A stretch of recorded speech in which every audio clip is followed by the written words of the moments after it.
Today we're going to be making some paper cartridges for our muzzle loader here. This particular one is a Flintlock 62 caliber 20 gauge French trade gun, but the process is the same for any rifle or smoothbore that you want to use. Paper cartridges take some time to set up and some time to manufacture, but the benefits that you get from using a paper cartridge far outweigh the time invested. In the field, loading is much easier and you got to carry a lot less equipment. Here's the tools that I use, and we'll take you through those. Okay, so you're going to need your template for cutting your paper, and I just use standard printer paper, your mandrel for rolling the cartridges, powder, I'm using FFFg GOEX, your powder measure, your shot, or you can use round ball, your powder or your shot measure if you're using shot.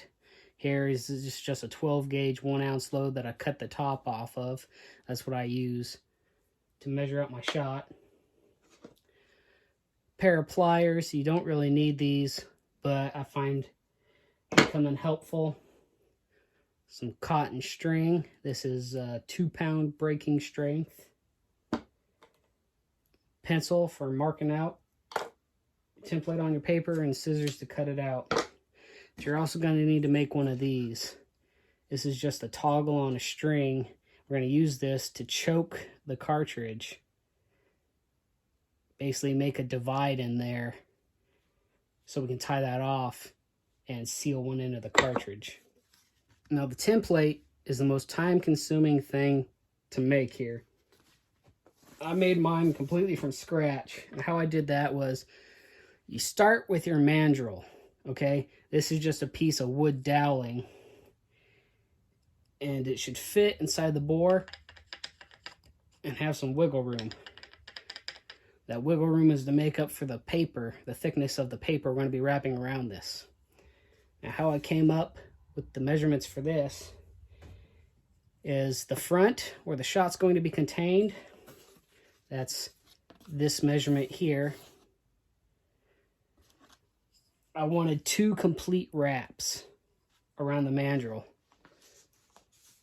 So I basically just did 2 complete wraps, marked it, and that gave me my width measurement. And then for the length of the cartridge, I basically made an extra long piece, filled it with shot, my 1 ounce of shot, filled it with my powder charge, then I measured it, and then I gave myself 2 inches on top of that, wherever that came from. Give myself 2 inches on top of that to make the tail of the cartridge. And then at the back here, what would be the back end of the cartridge, I wanted 1.5 wraps. So same thing, I cut out my square, did my 2 wraps, and then I cut the paper, a slit in the paper, and just peeled it back until I had my 1.5 wraps, cut it, and I measured that. So that's how I got my short leg here. And so when you wrap this, here's the front of the cartridge, the back of the cartridge, of course the length of the cartridge, and you roll it this way. First step, we're going to mark out our template on our paper, and it's going to take some playing around to figure out how to get the most out of your piece of printer paper here. But after playing around with it, you can figure out the most efficient way to lay these out.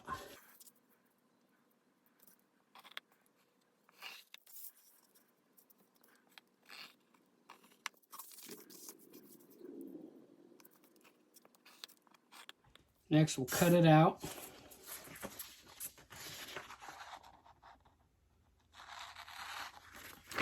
And again, you'll determine the most efficient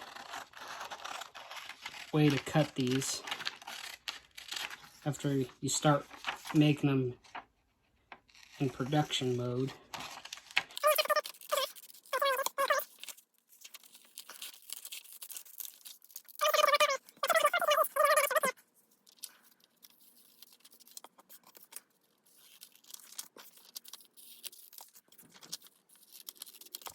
We will need to make some strips like this.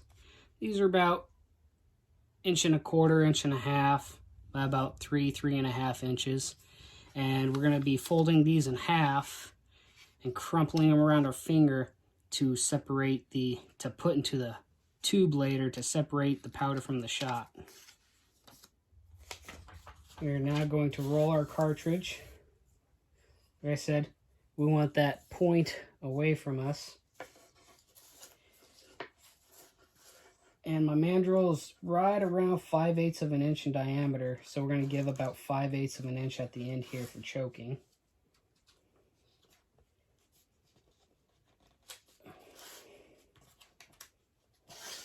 Make sure that's nice and tight. We'll hold at the end here. Wrap our string. Pull the choke.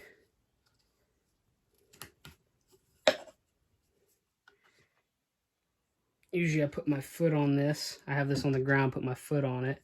But you can see that crease in the cartridge. Sometimes it folds off to one side. Sometimes it stays in the center. The center is preferable, but this is fine. That crease is now holding our shape. We take our cotton string and we'll just make a simple overhand knot, but pass it through 2 times.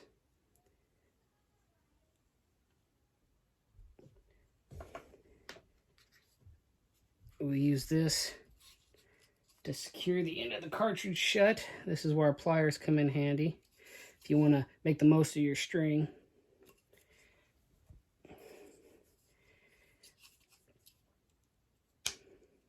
Snip free. And then we want to cut some of the length off of this and trim the 2 tabs that come off to the side. Next, we're going to smash this back down. Roll flat. And you see the end is completely sealed off. And there's our tube.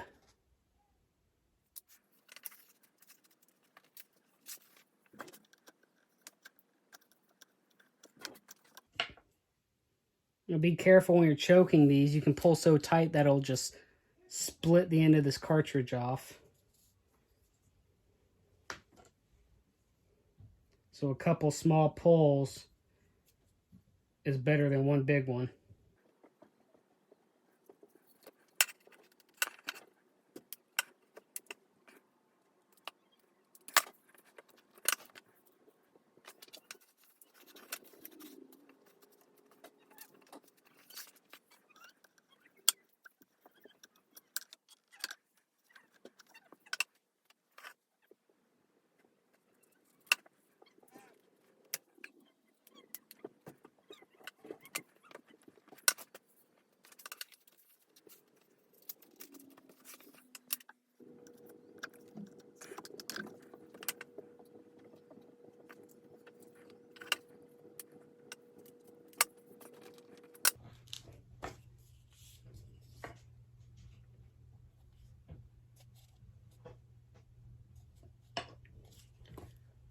I also forgot to mention, you're going to need a flat surface to roll on. This is just a cutting board. We need some more strips for the divider wad.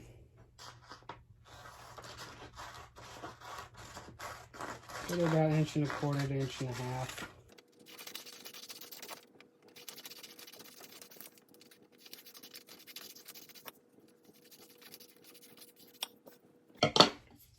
And then I just take these and I cut this into thirds.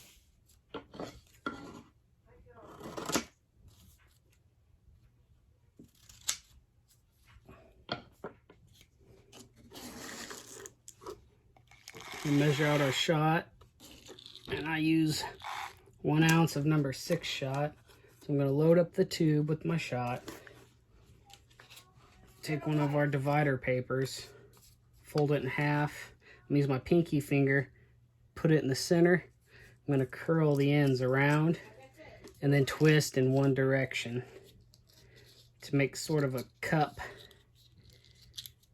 I'm going to squish the ends together, insert it down the tube, and use our mandrel and seat it against the shot. If you did everything right, you should have a nice barrier there and no shot falls out.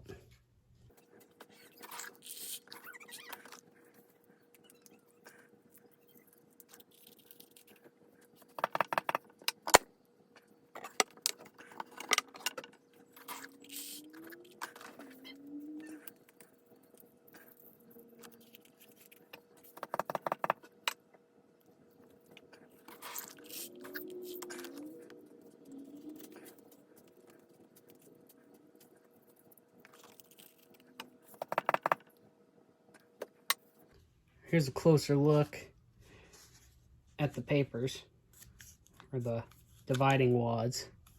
Take it, finger in the middle, fold 2 corners, fold the other 2 corners, twist all in the same direction until you get something looks like this. Now as you pinch the ends together a little bit, so that way it's easier to put into the tube. And use the mandrel and squish it all flat inside that paper cartridge. Because we put 2 wraps around it, that tube, it's pretty stiff. Okay, next we're going to charge these cartridges with powder. And you gotta do some shot development. I made a couple. There's a 60 grain load, a 70 grain load, and an 80 grain load. And I shot these at what I consider my maximum hunting distance, which is 35 yards.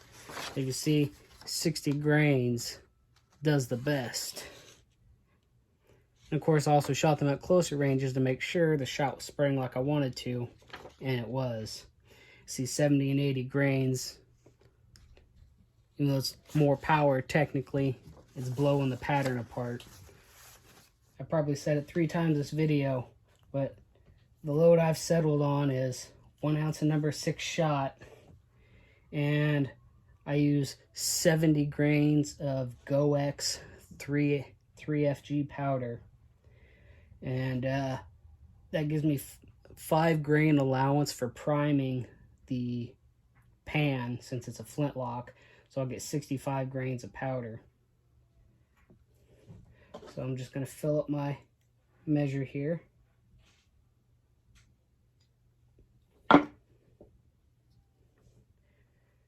Charge the cartridge. And what I do here is, like I said, this is a wrap and a half at the back. So what I do is I line up the 2 edges of the paper and I crease it down to where I feel the powder. Now just above, here's the powder.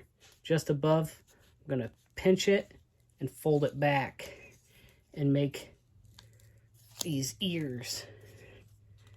Okay, that gives us this. Now I'm going to make sure this ear is free of powder, pull it in towards myself, crease it all the way down. Make sure this ear is free of powder, crease it in, fold it back. So that gives us something that looks like this. Now we're going to take that, I'm going to press down on this. I'm going to fold that over, fold it over again. Now this one's pinched pretty good, but we're going to pinch this one again. And that gives us our cartridge. I like a short tail on mine, on my cartridges, but you can make the tail longer if you so desire. Now the reason for the wrap and a half, besides lining those up and making it easy to fold, is when you unfold this and bite it, it's got an easy tear point because of these creases. So didn't take a lot of pressure to open the back up for priming and loading.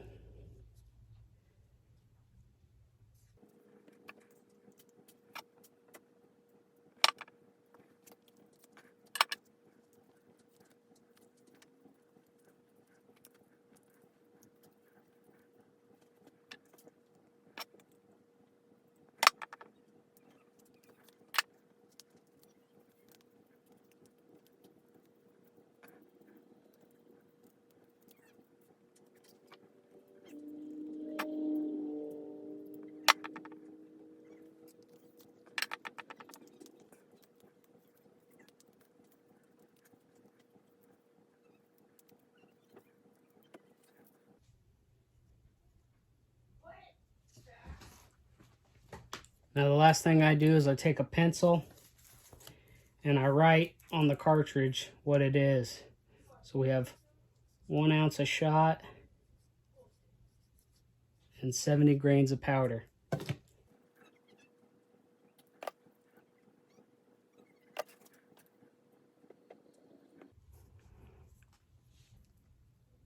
Now these things are actually pretty sturdy. That is never going to come undone or leak powder in your pouch. I promise you. But yeah, like I said, they're pretty stiff. They survive pretty well in your pouch. And then when I go to load these, so like I said, you unfold it. And I don't know if you can see that, those creases.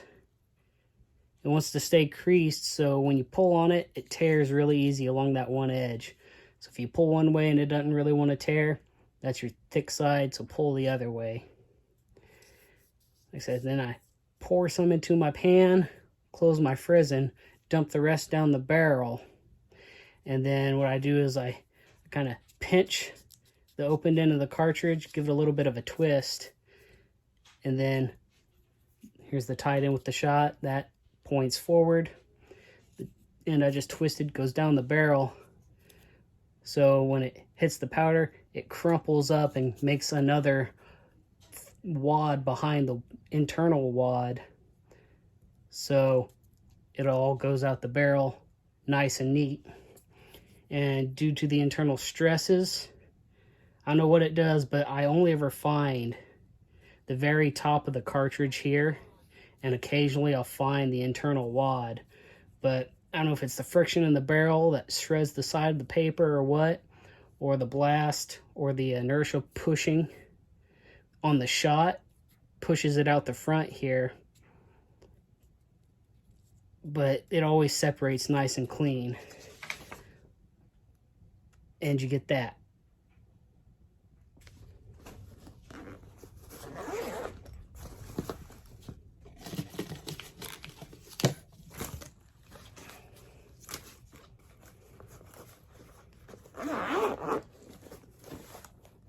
We got to change this. Make a leather one.